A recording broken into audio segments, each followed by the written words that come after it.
Hey Digital Soul, what's up? This is Brittany. This is just a response to your video about something that changed your life. Um, when I was 12 years old, shortly after my parents had gotten married, I met a little girl by the name of Amber. Amber was extremely handicapped. She had hydrocephalus, which is water on the brain. She had cerebral palsy, which was a seizure disorder, and she was paraplegic, so she would never walk. I know that seems really tragic and everything, but the story does get better. Um, so again, I was 12 and I was introduced to taking care of this child. She had a G-tube where she would get fed through the stomach. Um, she couldn't eat anything orally just because of the nature of her disabilities. But so I learned how to feed her and give her medicines and everything else like that. First time I was ever allowed to babysit Amber by herself. She did have a grand mal seizure. Um, if you don't know what a grand mal is, the grand mal seizure by its nature is about a million times more intense than any lesser seizure that you could possibly imagine. It causes the person to stop breathing. They have a very high danger of swallowing their tongue, choking on their own tongue. They go blue very quickly. It's not good. It's a rather horrible experience.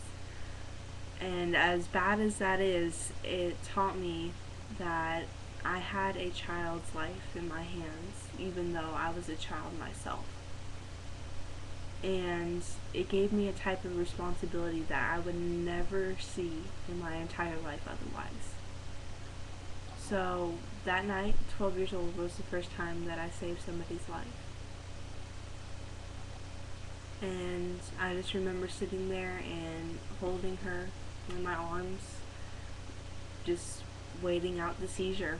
And I called my parents as soon as I could, as soon as she stopped shaking, and told them, and they came home. But by the time they got home, she was okay. She was fine. And it just taught me a really great life lesson that no matter what you do or who you are, if you're giving something like that, you can never get that back. If you screw it up, then that's it. You don't get a replacement person. You don't get a replacement kid to do this all again. You only get one shot. And so, Amber moved in with us, and I took care of her, and I bathed her, and she used to love playing peekaboo. You sit there and just go, peek, peek, peekaboo! And she would just laugh and laugh and laugh. She was great at playing catch. She actually went to the Special Olympics at one point for softball. And she would sit there and she would just rear her hand back and she would throw that so hard and so far and just clap because she knew she was doing such a great job. Unfortunately, Amber passed away 3 years ago this summer. She died at the age of 14. She had congestive heart failure. She just got sick one day and never got better. But the doctors always told us that she wouldn't. She wouldn't survive.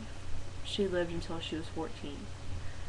She would never talk, and she could say my name. She could say all of the people's in her family's name. She could say, I'm hungry, I'm cold, I'm all done.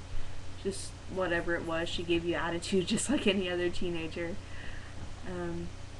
Doctors told us that she would never walk in her life, ever.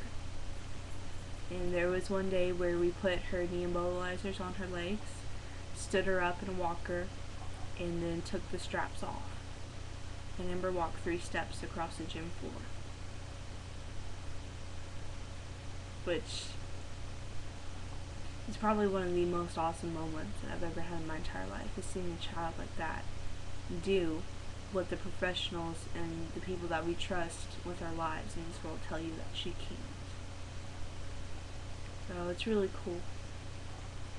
And the day that Amber passed away, a few hours before she went, my brother was holding her, and she just looked up at her dad and she goes, "Daddy, all done." And that was it for her. So I guess my message is one of encouragement to anybody that has ever dealt with a handicapped child in their life, and the emotional and physical aspects that go with it and how hard it is. But with a child that's always told, "I can't," and she did, listen to that. The "I can'ts" don't matter. The "I can'ts" are what we limit them with, not what they can do. And Amber taught me that I can love without limits, because that's the way that she loved us. You know, she didn't look at the color of your skin, or how fat you were, how skinny you were, or what your fashion sense was, or if you had a big nose. You know, all Amber cared about was that you would play with her, that you would feed her when she was hungry, and that you would love her back.